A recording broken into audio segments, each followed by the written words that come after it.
Hello and welcome to this special edition of Talk Time. My guest today is Dr. Bibek Debroy, Chairman of the Prime Minister's Economic Advisory Council, member of the Niti Aayog and one of India's best known economists. Dr. Bibek Debroy, welcome to Talk Time. Are you happy that the Northeast has become the hub of India's Act East policy? My question to you, where do you think the region is headed in as far as development is concerned? Yes, of course I am happy, and essentially, although there are differences amongst the states in the Northeast, by and large all states in the Northeast are states where citizens are increasingly voting for better governance, are voting for development. And these are parts of India that have been historically neglected. They have not been part of the mainstream. Now, finally, they are becoming part of the mainstream. This should have happened 7 decades ago, but thankfully it is happening now. Now, Dr. Bibek Debroy, will development come automatically, or do you think, the northeastern states, the governments in the northeastern states should actually prepare themselves to take advantage of this Act East policy, like, preparing a class of entrepreneurs, train them in export, import, so that they can take advantage of the Act East policy as and when connectivity and other things are in place?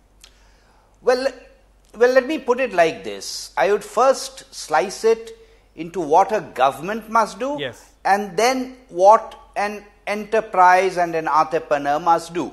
Now, so far as a government is concerned, a government's job is to ensure certain prerequisites for entrepreneurship to flourish, which can be physical infrastructure, it can be other things. And then the government should back off and make it easy to do business for every entrepreneur.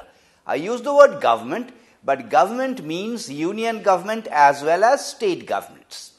The union government has done quite a bit in terms of improving transport connectivity in the Northeast, areas of transport connectivity that are part of the union government's responsibility under the 7th schedule. But there are other elements of transport connectivity. There are issues like skills, education, health, which now have to be taken forward by state governments. So the entire public expenditure package of state governments has to be revamped so that the citizen has these public goods and services on the basis of which entrepreneurship begins to function. One thing that, quite puzzles me and comes to my mind again and again, Dr. Bibek Debroy, is that even after 70 years of independence, we have to continuously talk about development. Even after 70 years of independence, we have to talk about development in the northeastern region. Well, that is a blanket statement. The question is, has there been incremental improvement? Because what you said is absolutely correct, but that has developed down the years. Question is, in the last, let's say, 4 years, has it improved? And I think certainly in the last 4 years, or pretty close to 4 years, the coordination is much better. I'm not saying it's perfect because it takes time. Now, you see, ever since independence, we had the Planning Commission. Now, in 2004, after the new government took over, the government of Prime Minister Narendra Modi, the Planning Commission was done away with, and we have the Niti Aayog, of which now you are a member. My question to you is, what is the difference? What is the difference in approach really? Well, the Planning Commission was mainly known for disbursing funds to states. There were other things it should have done, but it was mainly known in the last few years for that role. There is no fiscal devolution that happens to any state now through Niti Aayog because it is cast in stone. It is cast in stone either because of the 14th Finance Commission or because of the non-discretionary formula that has been recommended by a group of chief ministers chaired by Shivraj Singh Chauhan. So the role of Niti Aayog now becomes one of a think tank, not only to union government but also to state governments. It is there to offer the intellectual capacity It is there as a friend of state governments in a coordination role, because quite often there are issues sometimes with multiple ministries at the union government level, and state governments need help to sort these out. It is also a role, it also has a role of monitoring the efficiency of the public expenditure. So the mandate has changed. Okay, on that note, we shall go for a short break now, but stay on. When I come back, I shall continue my conversation with Dr. Bibek Debroy, Chairman of the Prime Minister's Economic Advisory Council, member of the Niti Aayog, and one of India's best known economists.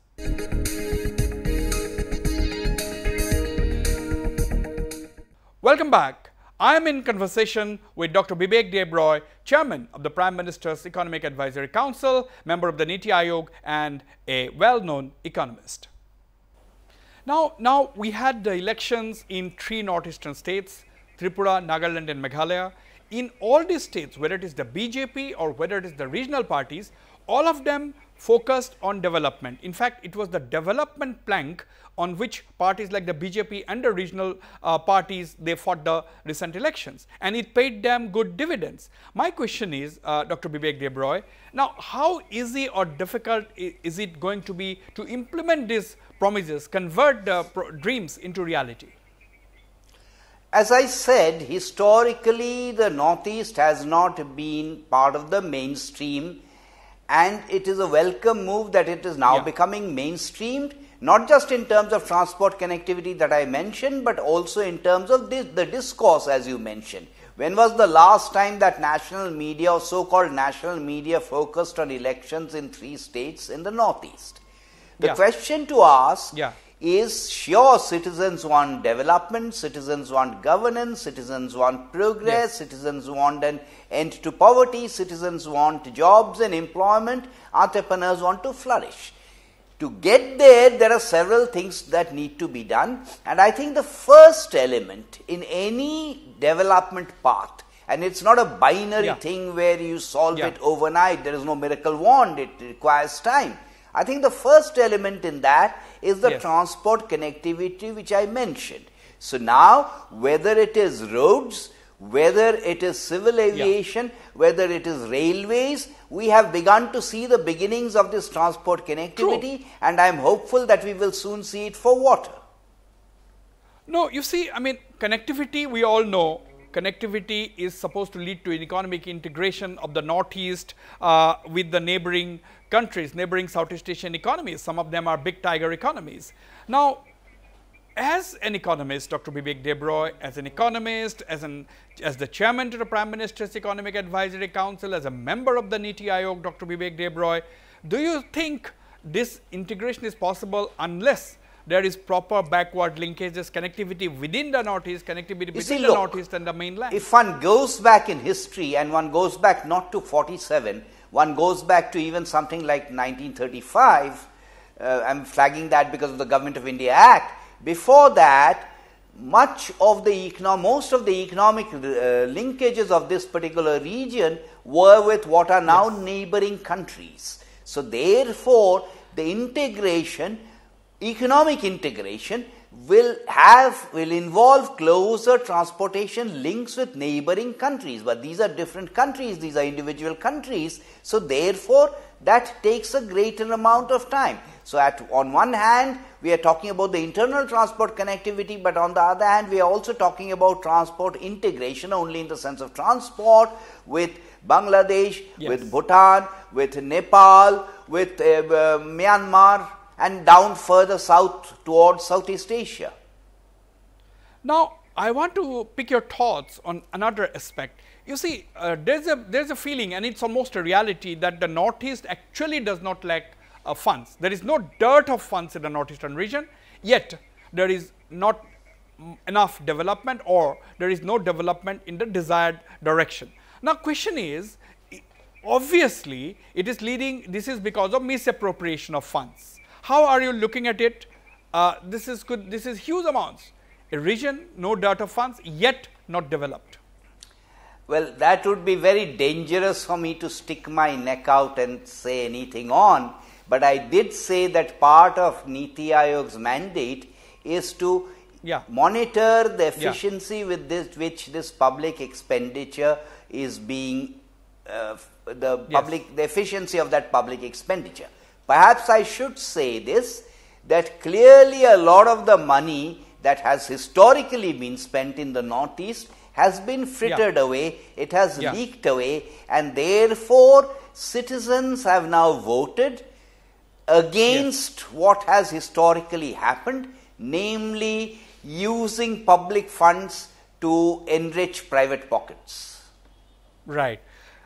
Now, another thing, Dr. Bibek Debroy, the Northeastern Council has come into question time and again.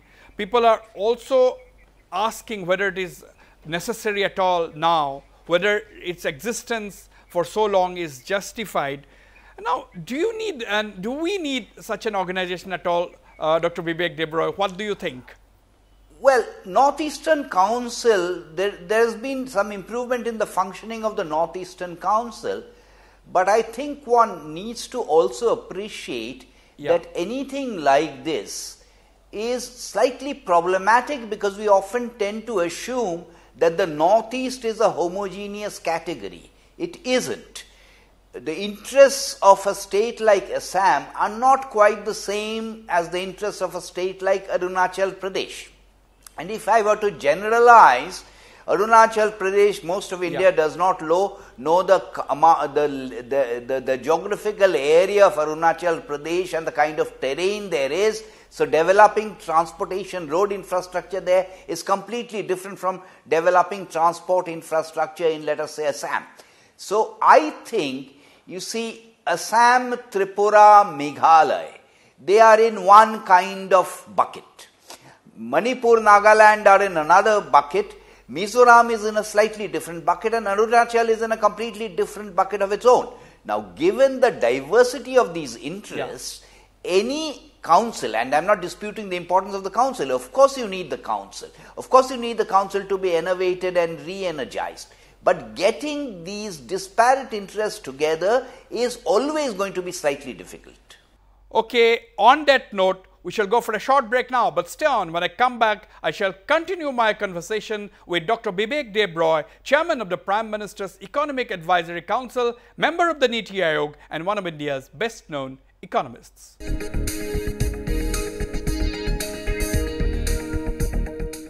Welcome back. I am in conversation with Dr. Bibek Debroy, Chairman of the Prime Minister's Economic Advisory Council, member of the Niti Aayog, and a well-known economist. That brings me to the question as to whether we have to forget about Northeast as an individual entity, whether there is need to look at each state as a single entity and then come up with development initiatives, because every state has its own needs, has its own problems. Do you think the justification of the NEC is because we are looking at the Northeast as a single entity? Well, both are necessary. You need an aggregate body because there are some issues where there will be a commonality of interests. But having said that, you need a decentralized identification for purposes of development and for purposes of planning, if one is going to use the word planning, because there are enormous differences among the states. But simultaneously, you do need the overall body as well. Dr. Bibek Debroy, an interviewer can ask any questions and you are free to answer in whatever way you want. My question is slightly different from the topic or different from the subject. Now, there is talk of a separate time zone for the Northeast. Now, do you think as an economist, it will increase productivity because the sun rises pretty early in the Northeast? Do you think if the day starts early, if the work starts early, there is going to be much more productivity in the Northeast? What is an economist's perspective on this? Well, I think actually, honestly, it is a bit of a red herring. And I'll tell you why I think it's a bit of a red herring. Because one fully appreciates that the sun rises faster there. I have myself grown up in that part of the country. But with the same time zone, instead of changing and creating a separate time zone and creating some more chaos, what is to prevent from officers from starting at 7:30? You can do that without changing the time zone. You yes. can start offices at 7:30 or 8, you can shut offices at 4 o'clock, and that will involve far less chaos. So that is the reason I think it's a bit of a red herring. There are no doubt of skeptics in every sphere, Dr. Bibek Debroy, you know that well.